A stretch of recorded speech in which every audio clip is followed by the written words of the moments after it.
আসসালামু আলাইকুম। বাংলাদেশের মুসলিম ভাই ও বোনদেরকে একটা সামান্যতম মেসেজ পৌঁছাতে যাচ্ছি। সেটা হলো, বাংলাদেশের কিছু কিছু আলেম, কিছু কিছু বক্তা, কিছু কিছু মুফতি নামের কিছু বক্তা আছেন যারা নিজেদেরকে খুব বিশাল কিছু মনে করেন। যারা প্রবাসী ভাই ও বোনেরা আছেন, বিশেষ করে আরব কান্ট্রিতে যারা বসবাস করেন বা চাকরিরত আছেন, তারা যদি 2, 4, 5 বছর পরে বাংলাদেশে চলে যান, তো দেখা গেছে 5 বছর একটা আরব কান্ট্রিতে থাকা অবস্থায় ওখানে মুসলিম হিসেবে নামাজ আদায় করে প্রতিটা মসজিদে আরবদের সাথে।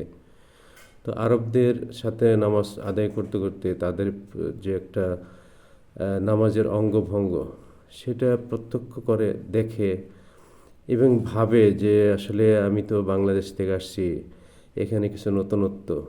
তো সেই নতুনত্বটাকে ফলো করতে গিয়ে যখন সে কিছু কিতাব বা মানুষের সাথে কথাবার্তা বলে, তখন বুঝতে পারে যে আসলে আরব কান্ট্রির মানুষগুলা যেটা আছে সেটা কোরআন হাদিস সম্মত তারা ইবাদত করছে।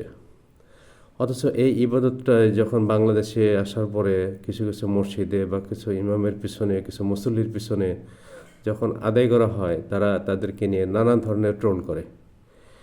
বিশেষ করে যদি রফলে দেয়ান করা হয়, তাহলে এটা নিয়ে ট্রোল করে। বিশেষ করে যারা ওই সূরা কেরাতের পরে আমিন একটু জোরে বলা হয়, এটা নিয়ে ট্রোল করে। ইভেন কি বড় বড় মুফতি নামের যারা,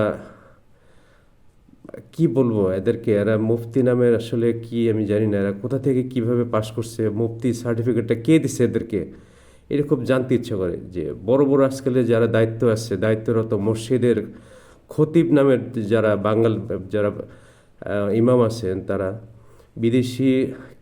বিদেশ ফেরত কিছু মুসল্লিদের নিয়ে এমন বাজে মন্তব্য করেন যেগুলো আসলে খুবই দুঃখজনক।